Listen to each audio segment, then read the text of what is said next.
আছে সবাই ফিরবে। সেখানে কি বলছে, তত্ত্বটি হলো গিয়ে মুহূর্ত তত্ত্ব। কি তত্ত্ব? মুহূর্ত তত্ত্ব। এই মুহূর্ত কথাটি বলবো কিরকম না, দেখি ষড় অক্ষরম মুক্তিদায়কম বলছে, 6টা অক্ষর তোমাকে বলবো। এই 6টা অক্ষর কিভাবে মুক্তি প্রদান করে সেইটি আমাদেরকে দেখতে হবে। 6টা অক্ষর কি কি? প্রথমে হচ্ছে ম, দ্বিতীয় হচ্ছে হস্য, তৃতীয় হচ্ছে হ, চতুর্থ হচ্ছে দীর্ঘ, পঞ্চম হচ্ছে ত, ষষ্ঠ হচ্ছে র। এই 6টা অক্ষর। ষড় অক্ষর মুক্তিদায়কম, 6টা অক্ষর কিভাবে মুক্তি দান করে দেখ। ম, মতে কি বলছে? মগ্ন হওয়া। বলছে যে কাজটি করবে একটু মগ্ন হয়ে করো। আমরা একটা ফল কাটছি, হয়তো শিবের জন্য ফল কাটছি, সুন্দর ভক্তরা রয়েছে দেখেছেন, যেখানেই যাবো সেখানে ও থাকবে। কিন্তু বলছে ফল কাটছি, গল্প করতে করতে ফল কাটছি। তারপরে কি ফল কাটার যে একটু সুন্দর সুচারুভাবে হচ্ছে তা নয়। যদি কাজটা করো কীরকমভাবে? মগ্ন। এটা পরিষ্কার করছি বা একটা কিছু কাজ করছি, ঠাকুরের কাজ কাজ বলতে সেগুলো একটু মগ্ন হয়ে করার কথা বলছে। বলছে যত মগ্ন হবে তত কি হবে? হস্য। হস্য মানে উদ্বোধন। কিসের উদ্বোধন হবে? আমাদের ভিতরের যে চৈতন্য, ভিতরের যে পূর্ণত্ব, দেবত্ব, শক্তি রয়েছে, ভগবান তার যে আমাকে পাঠিয়েছেন তার উদ্বোধন হবে। আর যদি একবার সেইটা উদ্বোধন হয় তাহলে আমাদের কি হবে? উত্তরণ হবে, উদ্ধারণ হবে, উৎপত্তি বিনাশ রহিত হবে। তাহলে আমরা উত্তরিত হতে পারবো। কোথা থেকে উত্তরিত হব? দেহবোধ থেকে আত্মবোধে। উদ্ধার পাবো কিরকম? কৃষ্ণ বহির্মুখীনতা রয়েছে, সেখান থেকে আমরা আস্তে আস্তে অন্তর্মুখীনতা, অর্থাৎ কৃষ্ণকে আমাদের অন্তরে, বাইরে কোথাও দেখতে হবে। মনে আজকে একটু মন্দিরে যাওয়ার কথা ছিল, যেতে পারলাম না, প্রচন্ড বৃষ্টি হচ্ছে, এক হাঁটু জল হয়ে গেছে, মন্দিরে যেতে পারছি না, মন ভীষণ চটপট করছে, মন্দিরে যেতে পারছি না, দর্শন হলো না। তা নয়, বলছে হৃদয়ের মধ্যে তাকে দর্শন করার কথা চিন্তা করো। এখানে বসে চোখ বন্ধ করে আমরা ধ্যানের মধ্য দিয়ে যেন দেখছি যে আমি মন্দিরে গেছি। এটাকে বলা হয় মানস যাত্রা। আমরা গেছি মন্দিরে এবং সেখানেই কি হলো, ঠিক সময় আরতি শুরু হয়েছে, সুন্দর আরতির গান হচ্ছে, সেটা আমি চোখের সামনে বসে দেখছি। এরকম একজন বৈষ্ণব আচার্য আমাকে গল্প করছিলেন যে তার গুরুদেবের গল্প। বললে কি সুন্দর গল্প। বলছে কি, তিনি এরকম বয়স হয়ে গেছে, তিনি তার যেখানে থাকতেন সেখান থেকে ঠাকুরঘরটি বা মন্দিরটা একটু দূরে, ওইরকম এক হাঁটু জল হয়ে গেছে, যেতে পারছেন না। সেবক বারণ করেছে, বাবা ওখানে যাবেন না আজকে, একেবারে রোকেছে, ওখানে মন্দিরে আরতি হচ্ছে, আপনাকে সব খবর আমি এনে দেবো। তিনি খুব কষ্ট পাচ্ছেন যে আমি বাবার কাছে যাবো না, এক্ষুনি আরতি শুরু হবে, ধ্যান জপ চলছে, আমি তো যাবো না, আমি তো যাবো না। এই করতে করতেই তিনি একদম যেন ধ্যানমগ্ন হয়ে গেছেন। আর ধ্যানে একদম জীবন্ত দেখছেন যে তিনি ওই জলের মধ্যে দিয়ে হেঁটে হেঁটে হেঁটে হেঁটে আস্তে আস্তে আশ্রমে গেছেন এবং সেখানে গর্ভ মন্দিরের মধ্যে, মহান্ত মহারাজ তো গর্ভ মন্দিরের মধ্যে সেখানে বসেছেন এবং যিনি সেবায়, যিনি আরতি করবেন, তিনি খুব সুন্দর করে জ্বালছেন এবং সেই ধূপের গন্ধ, ওই মহারাজের ধূপের গন্ধটা নাকের মধ্যে ঢুকছে এবং তিনি পরিষ্কার পাচ্ছেন যে নাকে সেই ধূপের গন্ধ। পঞ্চপ্রদীপটি জ্বালা হলো, পঞ্চপ্রদীপ দিয়ে তিনি আরতি করছেন ওই সেবায়, সেই আরতি তিনি একদম অবলোকন করছেন প্রত্যক্ষভাবে। এবং যখন সেই পঞ্চপ্রদীপের তাপ তার কাছে নিয়ে গেছে, তিনি এটা দেখছেন আর কি, সেবক মহারাজ গল্প করছে আর কি, যে পঞ্চপ্রদীপের তাপ যখন তার কাছে নিয়ে গেছে, তিনি তো একদম ভাববিহ্বল চিত্তে, ওই ঘোরের মধ্যেই তিনি ভাববিহ্বল চিত্তে ভগবানকে দর্শন করছেন। এই করতে গিয়ে হাতটা দিয়েছেন, হাতটা আগুনের মধ্যে স্পর্শ হয়েছে, আর আগুনের মধ্যে স্পর্শ হতেই সঙ্গে সঙ্গে হাতটা কালো হয়ে গেছে এবং তাপ লেগেছে খুব জোর। তো এইখানে ওটা তো উনি মানে ঘোরের মধ্যে দেখছেন, ধ্যানের মধ্যে দেখছেন, ভাবের মধ্যে দেখছেন, কিন্তু প্রত্যক্ষ উফ করে উঠেছে, উফ করতেই তার ধ্যানটা ভেঙে গেছে। ধ্যানটা ভেঙে তিনি হাতে দেখছেন হাতটা কালো হয়ে রয়েছে এবং সেখানে সেই তাপটা লেগেছে আর কি। অর্থাৎ মানস গমন, একে বলা হয় মানস যাত্রা। সেই মানস যাত্রার মধ্য দিয়ে তিনি সেই দেব মন্দিরে পৌঁছে গেছেন, যেখানে সেই সচ্চিদানন্দ ভগবান তিনি বিরাজমান, অর্থাৎ যিনি সর্বভূত অন্তর্যামী। আমরা তাকে এই চর্মচক্ষু দিয়ে অবলোকন করতে পারি না বলেই তিনি মূরতিতে প্রকাশিত হন, অর্থাৎ তিনি কখনো মৃন্ময় মূর্তি নন, চিন্ময় মূর্তিরূপে নয়ন সমীপে নিয়েছে কোথায়। কারণ কি, তোমাকে হৃদয়ের মধ্যে এই চোখ দেখিবারে না, দেখতে পায় না, তাই তুমি নয়ন সামনেকে মোর নিয়েছো যে চাই, তুমি আমার সামনে এসে দেখা দিয়েছো। তাহলে এটি কি হলো, যত মগ্ন হব তত আমাদের উদ্বোধন হবে। এরপর হ, হ মানে কি? হ মানে ওই যে 6টা জিনিস আছে, সেটা আমরা প্রায় সময় ভাগবত পাঠে বলি।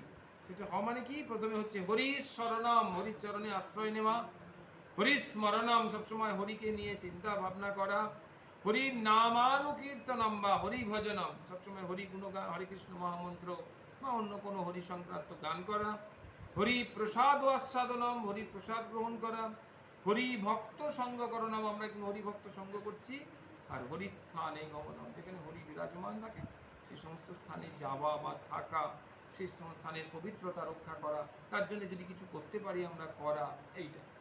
এর ফলে কি হবে? উন্মিলন, জ্ঞান নেত্র, প্রজ্ঞা নেত্র, বোধ নেত্রের উন্মিলন হবে, এটি হলো ব্যাপার। তারপরে সব শেষে হলো ত মানে হচ্ছে তন্ময়তা। যত আমরা তন্ময় হয়ে যাব তত কি হবে?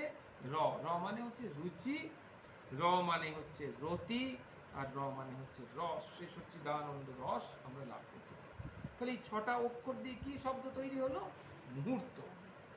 ম হস্য, হ দীর্ঘ, ত রেপ, তৈরি হলো মুহূর্ত। এই মুহূর্ত কাকে বলে? মুহূর্ত কাকে বলে? না, আমাদের সমগ্র মাসটি তৈরি হয় 2টি পক্ষ নিয়ে। পক্ষ কদিনে হয়? তাহলে 15 সংখ্যা দিয়েই মাসটির প্রতীকী নির্মাণ। 15 এপাশে, 15 ওপাশে। এই দুটো 15-র মধ্যে পার্থক্য কি? একটা শুক্লপক্ষ, একটা কৃষ্ণপক্ষ। একটিতে শশাঙ্কের পরিপূর্ণতা প্রাপ্তি, আর একটিতে শশাঙ্কের ক্ষয় প্রাপ্তি এবং বিলীন হয়ে যাওয়া। তাহলে 15 সংখ্যাটা দিয়ে মাসটাকে আমরা প্রতীকীকরণ করছি। আমাদের দিনটি, যত দিন আছে, সৌরদিন, সূর্যোদয় থেকে সূর্যোদয়, এটাকে কি বলা হয়?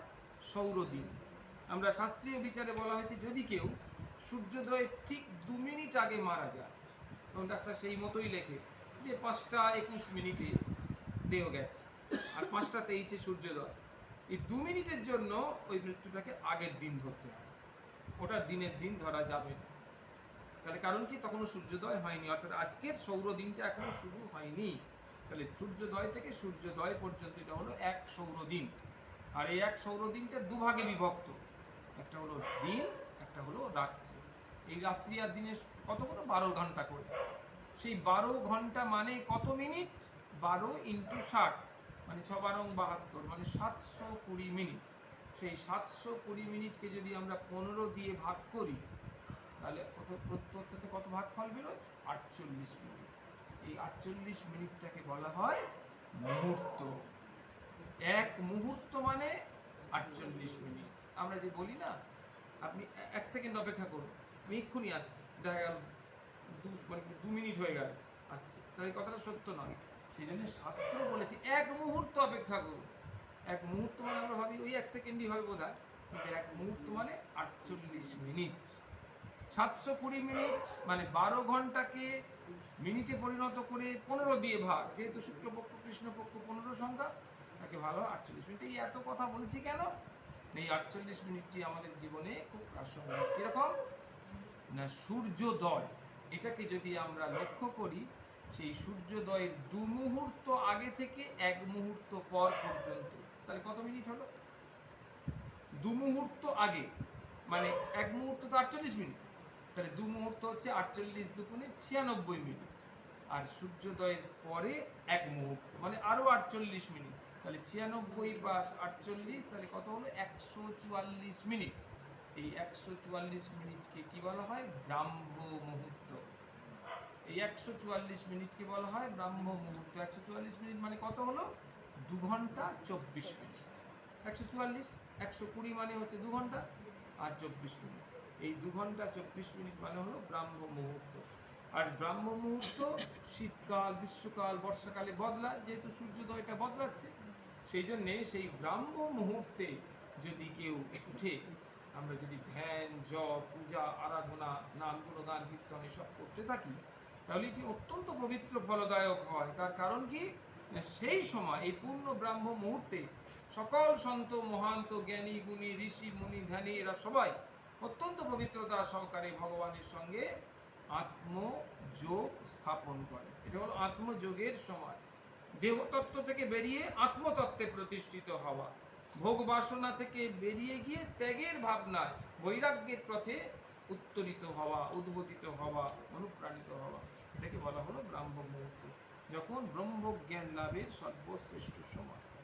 তাহলে এইভাবে আমরা আস্তে আস্তে আস্তে আস্তে ভগবান শিব শঙ্করের নামের মধ্য দিয়ে আমরা মহাপবিত্রতা লাভ করে, যাতে করে সেই পরমার্থ লাভ করে অন্তে নারায়ণ স্মৃতি, ভগবানের নাম করতে করতে আমরা যেন অন্তকাল যখন উপস্থিত হবে, অন্তকালে চ মামেব স্মরণ মুক্তা কালেবরম মামুপেত্য পুনর্জন্ম দুঃখালয়ম শাশ্বতম। আমাকে যদি একবার পায়, আমাকে যদি একবার নাম গুণগান কীর্তন করে, তাহলে আমি তাকে কোথায় নিয়ে যাই? বলছে যদ্জ্ঞাত্বা ন নিবর্তন্তে তদ্ধাম পরমম মম, যেখানে গেলে আর ফিরে আসতে হয় না, সেটাই আমার পরম ধাম, আমি সেই পরম ধামে তাকে নিয়ে যাই। এটি হলো আমাদের জীবনের একটি সবথেকে বড় বৈশিষ্ট্য। তো আজকের এই মহতি অবসরে ভগবানের অশেষ কৃপায় আদি দৈবিক তাপ থেকে আমরা একটু মুক্ত, বৃষ্টি টিষ্টি হয়নি, খুব সুন্দর, একটু আদি ভৌতিক তাপ আছে, মশা টশা একটু আছে, কিন্তু তারপরেও আমরা যে মহান শিব শঙ্করের কৃপায় তার চরণপদ্মে বসে, মায়ের চরণপদ্মে বসে আমরা যে একটু ক্ষণিক সময় হলেও আমরা একটু ভাগবতী অনুধ্যান করলাম, শিব মাহাত্ম্য প্রকাশক ভাগবতী অনুভূতি আমরা যেটা করলাম, সেটি হলো ব্যাপার। আনন্দ তিন প্রকার, বলছে কি প্রথম তিন প্রকার, সেটা হলো বিষয় আনন্দ। আমরা বিষয় আনন্দে সবাই মগ্ন হয়ে আছি, তার থেকে একটু সরে এসে, আকর্ষণে সরে এসে ভজনানন্দে মগ্ন হওয়া, এবং সেই ভজনানন্দই আমাদের কি করবে? প্রেমানন্দ প্রদান করবে। প্রেমানন্দ আমাদেরকে কি কোথায় নিয়ে আসবে? পরমানন্দে নিয়ে যাবে, আর পরমানন্দ পৌঁছে দেবে ব্রহ্মানন্দ।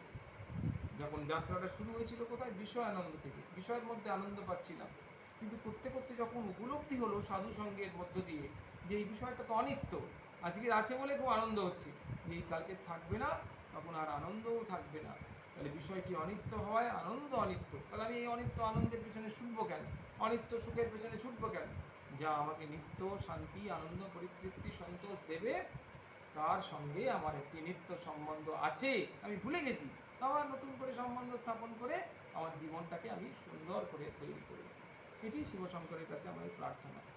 মহানাম করে বিশ্রাম দিই। হরে কৃষ্ণ কৃষ্ণ কৃষ্ণ হরে হরে, হরে রাম রাম রাম হরে হরে, হরে কৃষ্ণ কৃষ্ণ কৃষ্ণ হরে হরে, হরে রাম রাম রাম হরে হরে, হরে কৃষ্ণ কৃষ্ণ কৃষ্ণ হরে হরে, হরে রাম রাম রাম হরে হরে, হরে কৃষ্ণ কৃষ্ণ কৃষ্ণ হরে হরে, হরে রাম রাম রাম হরে হরে, হরে কৃষ্ণ কৃষ্ণ কৃষ্ণ হরে হরে, হরে রাম রাম রাম হরে হরে, হরে কৃষ্ণ কৃষ্ণ কৃষ্ণ হরে হরে, হরে রাম রাম রাম হরে হরে, হরে কৃষ্ণ কৃষ্ণ কৃষ্ণ হরে হরে, হরে রাম রাম রাম হরে হরে, হরে কৃষ্ণ কৃষ্ণ কৃষ্ণ হরে হরে, হরে রাম রাম রাম হরে হরে, শ্রী কৃষ্ণ চৈতন্য প্রভু নিত্যানন্দ, শ্রী অদ্বৈত গদাধর শ্রীবাসাদি গৌর ভক্ত বৃন্দ, শ্রী কৃষ্ণ চৈতন্য প্রভু নিত্যানন্দ, শ্রী অদ্বৈত গদাধর শ্রীবাসাদি গৌর ভক্ত বৃন্দ, শ্রী কৃষ্ণ চৈতন্য প্রভু নিত্যানন্দ, হরে কৃষ্ণ হরে রাম শ্রী রাধে গোবিন্দ, হরি বল হরি বল।